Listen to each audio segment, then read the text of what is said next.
Você dorme do lado dele toda noite e nunca se sentiu tão sozinha. Não tem briga, não tem crise visível, não tem drama. Tem algo muito mais perigoso do que tudo isso. Tem silêncio confortável, tem rotina que funciona, tem uma vida que de fora parece perfeita. Casa arrumada, filhos criados, contas pagas, férias tiradas, aniversário comemorado. E por dentro, dois estranhos que aprenderam a conviver tão bem que esqueceram que deveriam ser mais do que isso. Hoje eu vou falar sobre o processo mais silencioso e mais devastador que existe dentro de um casamento longo. O processo pelo qual duas pessoas que se amavam profundamente foram, sem perceber, se tornando apenas companheiros de quarto. Isso não acontece de uma vez, nunca acontece de uma vez. Acontece num jantar que poderia ter sido especial, mas virou mais um.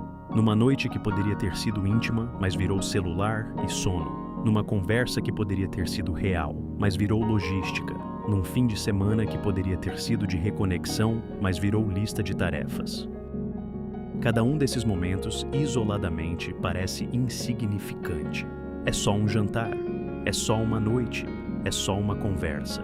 Mas multiplicados por semanas, por meses, por anos, eles vão construindo uma distância que ninguém pediu e ninguém escolheu conscientemente, mas que está lá. Sólida, instalada, familiar. John Gottman identificou nos seus estudos algo que ele chamou de sentiment override, a tendência de interpretar os comportamentos do parceiro através de uma lente já estabelecida pela história da relação. No começo do casamento, essa lente é positiva. Você interpreta as ações dele com generosidade, com curiosidade, com abertura. Com o tempo, especialmente quando a distância foi se instalando, essa lente muda. Você começa a interpretar tudo através de uma lente neutra no melhor dos casos, ou negativa no pior. E aí cada coisa que ele faz parece nada, não provoca, não irrita necessariamente, não emociona. É só ele fazendo coisas que ele sempre faz, numa vida que vocês dividem, mas que não constroem mais juntos. Existe uma distinção que precisa ser feita, porque muitos casais, quando chegam nesse ponto, confundem as duas coisas.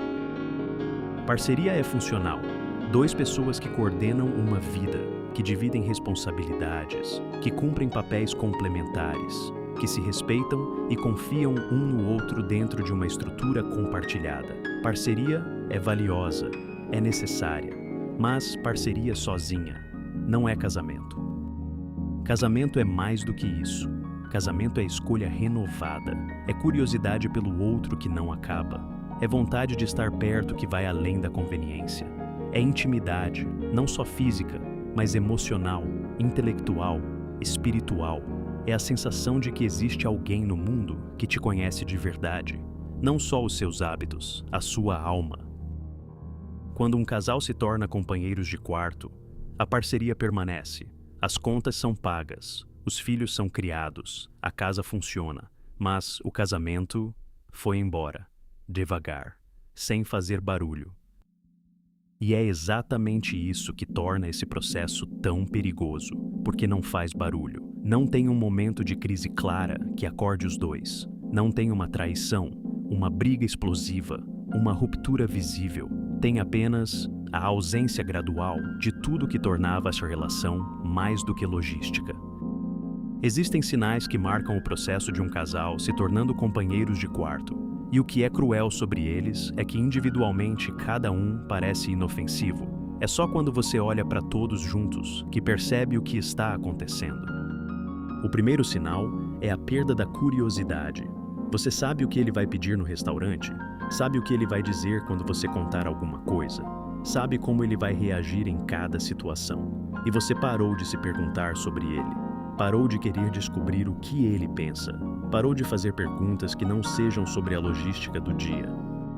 E ele parou de ser curioso sobre você. Parou de perguntar como você está, de verdade, não como cumprimento. Parou de querer conhecer o que está acontecendo dentro de você, além do que é visível na superfície. Essa perda de curiosidade mútua é um dos sinais mais claros de que um casal se tornou companheiros, porque o interesse genuíno pelo outro é o que mantém a relação viva, e quando ele some, O que fica é apenas a estrutura, sem conteúdo. O segundo sinal é a ausência de toque não funcional. Eu já mencionei isso antes, mas precisa ser repetido, porque é um dos mais importantes. O toque que não tem função, que não é o beijo de boa noite automático, não é o abraço de protocolo, não é o sexo quando acontece. Esse toque some muito antes das pessoas percebem. E com ele some a conexão física que não precisa de justificativa. A presença corporal um do outro que diz, eu quero estar perto de você. Não porque preciso de alguma coisa, só porque sim. O terceiro sinal é que as conversas viram relatórios. Quando foi a última vez que você e ele tiveram uma conversa que não era sobre filhos, sobre contas, sobre trabalho, sobre problemas práticos da vida? Uma conversa sobre sonhos, sobre medos, sobre o que cada um ainda quer da vida, sobre o que cada um está pensando, sobre o mundo, sobre qualquer coisa que não seja a administração do dia a dia.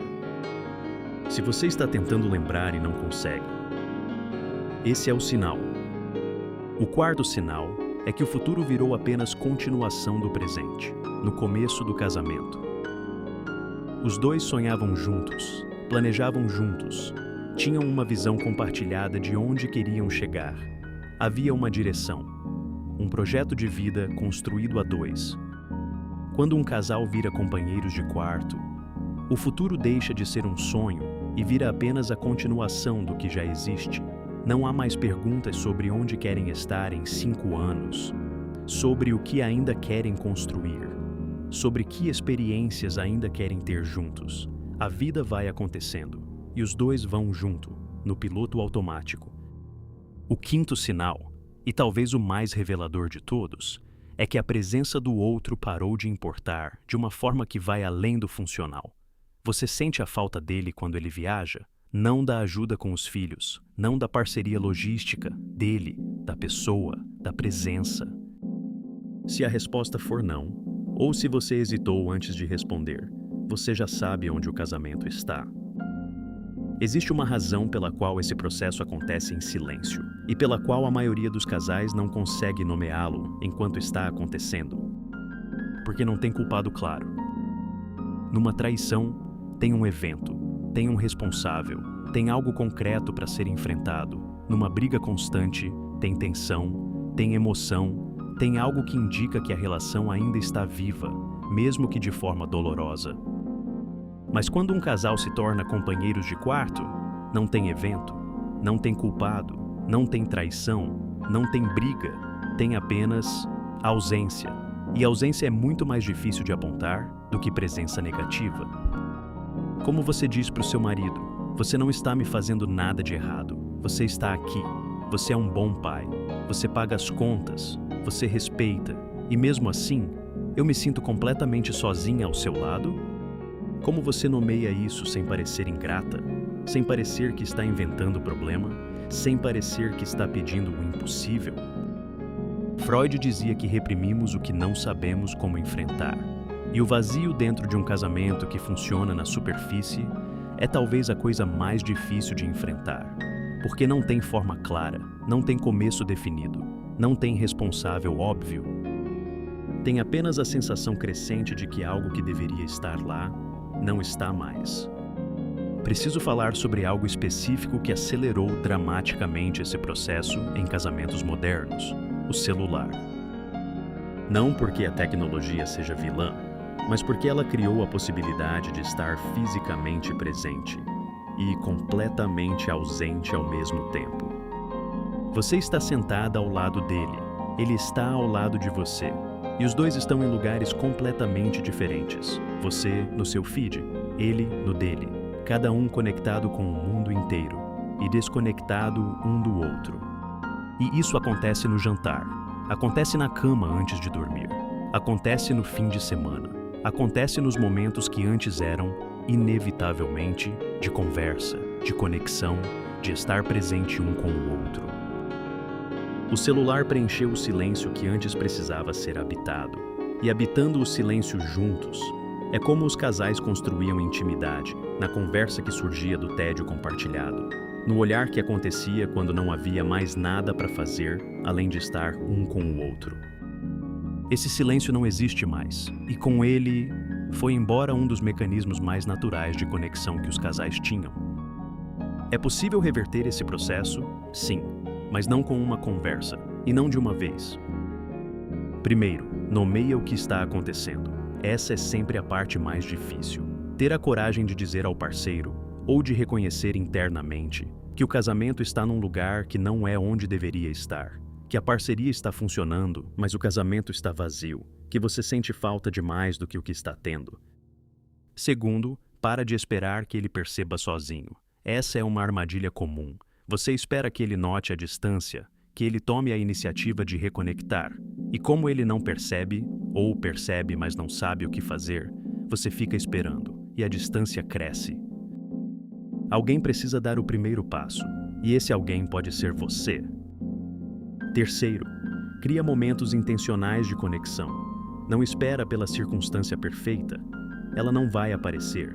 Cria um jantar sem celular, uma caminhada sem agenda, uma conversa com uma pergunta real, não sobre logística, mas sobre o que ele está pensando, sobre o que ele ainda sonha, sobre o que ele está sentindo. Pequenos momentos intencionais, repetidos consistentemente, são o que reconstrói a intimidade que a rotina destruiu. Quarto, recupera a curiosidade. Isso parece simples, mas exige esforço real. Tenta conhecer algo sobre ele que você não sabe, não sobre os hábitos que já conhece de cor, sobre o que ele está vivendo internamente, sobre o que ele está pensando, sobre o que ele ainda quer. Pessoas mudam. Ele mudou. Você mudou. E às vezes, dentro de um casamento longo, os dois param de acompanhar a mudança um do outro e ficam se relacionando com a versão antiga, enquanto a pessoa real vai ficando invisível. Quinto, busca ajuda externa se necessário. Terapia de casal não é para casamentos em crise aguda.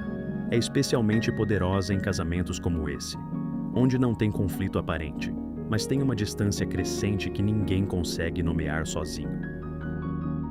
Um terapeuta cria um espaço onde essas conversas difíceis podem acontecer com segurança, onde o que nunca foi dito pode finalmente ser dito. E se a distância for grande demais? E se o processo durou tanto que os dois já se tornaram pessoas completamente diferentes e incompatíveis? Essa é uma possibilidade real e merece ser nomeada. Em alguns casamentos, o processo de distanciamento foi tão longo e as pessoas mudaram tanto que reconstruir a conexão exigiria, na prática, começar uma relação completamente nova, com a mesma pessoa. Isso é possível. Há casais que fizeram isso, que chegaram a esse ponto e escolheram conscientemente, corajosamente, recomeçar, com olhos novos, com intenção real, com disposição de conhecer quem o outro se tornou. Mas também há casais que chegam a esse ponto e percebem que as pessoas que eles se tornaram não são mais compatíveis da forma que precisariam ser, que os sonhos divergiram demais, que os valores foram em direções diferentes, que o amor que existe, e pode existir, amor não precisa acabar para um casamento terminar, não é mais suficiente para construir uma vida juntos com significado real. Reconhecer isso também é uma forma de coragem. Você não virou companheiros de quarto porque falharam. Viraram porque a vida chegou com tudo. Com filhos, com trabalho, com responsabilidade, com rotina. E os dois foram deixando o casamento para depois. E depois virou sempre, e sempre virou nunca. Mas o que foi se perdendo gradualmente pode ser reconstruído gradualmente, com intenção, com paciência, com a coragem de ter as conversas que foram sendo evitadas. O casamento não precisa ser o que era no começo. Na verdade, não deveria ser. Deveria ser algo mais profundo, mais consciente, mais escolhido. Mas, para chegar nesse lugar, precisa parar de funcionar no piloto automático e começar a escolher, de novo, com consciência, com vontade. Porque casar uma vez é fácil, escolher o mesmo casamento todos os dias é onde a maioria para. Deixa nos comentários, você sente que o seu casamento ainda é um casamento? Ou já virou mais uma parceria de logística?